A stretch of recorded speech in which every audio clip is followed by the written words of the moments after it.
Alguma vez já passou pela cabeça quem é que estabelece as regras para o próprio governo? Pois é, a gente vai descobrir agora como um acidente, um trágico acidente, deu origem a todo um ramo do direito que até hoje molda nossa relação com o Estado no dia a dia.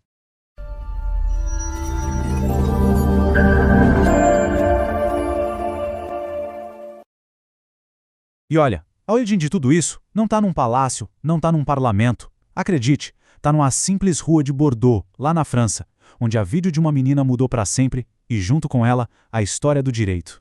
Então, bora voltar um pouquinho no tempo para entender o cenário, o contexto que fez com que um simples acidente virasse uma verdadeira revolução jurídica.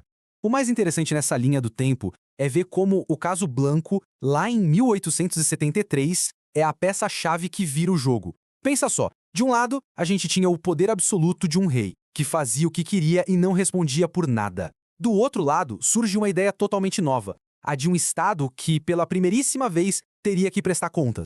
E o estopim de tudo foi esse acidente com a pequena Agnes. Ele colocou na mesa uma pergunta que até então ninguém sabia responder direito. Se o governo, o Estado, causa um dano a alguém, ele joga com as mesmas regras de um cidadão comum? A busca da família por justiça estava prestes a criar um universo jurídico inteiramente novo.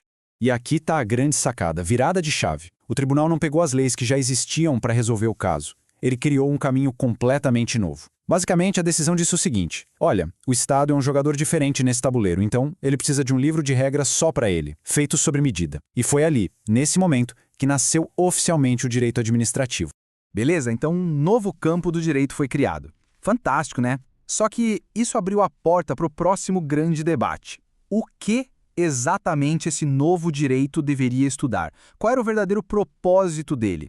E olha, essa não foi uma resposta fácil, não. Durante décadas, os maiores juristas da época ficaram batendo cabeça sobre isso, o que acabou gerando várias teorias diferentes, as chamadas escolas de pensamento, cada uma tentando colocar uma cerca e definir o que era e o que não era direito administrativo.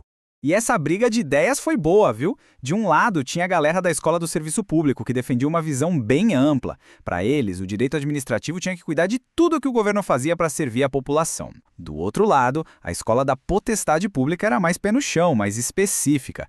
Eles diziam, calma lá, ele só cuida de quando o Estado age com seu poder de soberano, tipo quando desapropria um terreno. Agora, quando ele age como uma empresa normal, sei lá, alugando um prédio, aí a lei é outra. Aí, claro, surgiram outras ideias para tentar resolver esse impasse. Uma delas olhava para os objetivos do Estado. Outra, que é bem curiosa, tentava definir o direito administrativo por exclusão. A lógica era: se a atividade não é do poder legislativo nem do judiciário, então o que sobra só pode ser da administração. Por fim, uma visão mais moderna, e que é mais aceita hoje, começou a focar na própria máquina do governo como o grande objeto de estudo. E aí que a gente chega numa definição que, aqui no Brasil, ficou super famosa, a do jurista L. Lopes Meireles. Para entender bem, pense assim: o direito administrativo é o manual de instruções da grande máquina do governo. É ele que dita as regras para as peças, que são os órgãos, para os operadores, que são os agentes, e para o que a máquina faz, as atividades. Tudo isso para entregar o que o Estado promete para a sociedade. Muito bem, se a gente já entendeu o que é essa máquina, a pergunta agora é: de onde vêm as regras que fazem ela girar? Quais são as fontes que alimentam o direito administrativo? E aqui tem um ponto super importante. Quando a gente fala que a fonte principal é a lei, não é só daquela lei que o Congresso vota, não. É a lei num sentido bem amplo. Imagina uma grande pirâmide de regras, onde cada andar, cada camada, dá forma e poder para a administração pública. Essa pirâmide funciona mais ou menos assim. Lá no topo, soberana, está a Constituição, com os grandes princípios que guiam tudo. Um degrau abaixo, vem as leis, que detalham as regras do jogo, como a lei de licitações, por exemplo. E lá na base, a gente tem os atos do dia a dia, como um decreto ou uma portaria, que botam tudo isso para funcionar na prática.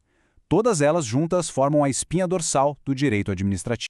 Só que as regras não vêm só das leis formais, a gente tem também as fontes secundárias. A doutrina, que são os livros e artigos dos especialistas, ajuda a gente a interpretar o que a lei realmente quer dizer.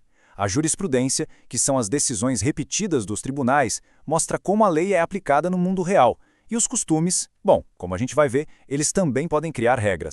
Para entender o que é o costume, imagina uma cidadezinha do interior que não tem um diário oficial. E aí, ela sempre publicou os editais de concurso no mural da prefeitura. Essa prática, repetida por anos e anos, com todo mundo entendendo que aquele é o jeito certo e obrigatório de dar publicidade aos atos, acaba virando um costume. E esse costume passa a ter força de lei naquele lugar específico. Agora, isso é bem diferente da chamada prática administrativa. A prática é simplesmente o jeito que a gente sempre fez as coisas por aqui. É um procedimento interno, sabe? Tipo a forma de distribuir processos num setor.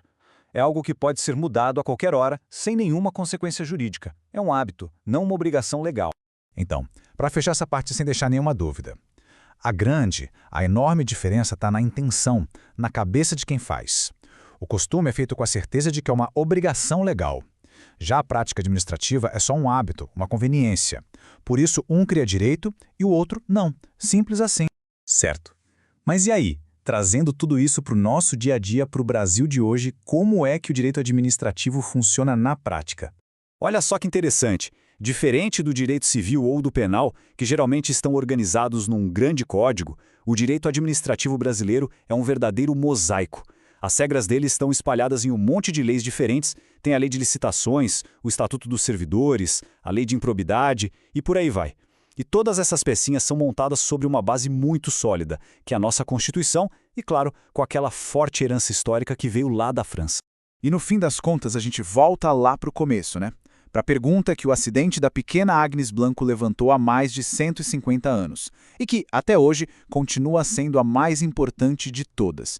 Como é que a gente equilibra o poder gigantesco do Estado com os direitos de cada cidadão? Como garantir que esse poder sirva para proteger e não para esmagar? Encontrar essa resposta, essa é a missão contínua deste fascinante ramo do direito.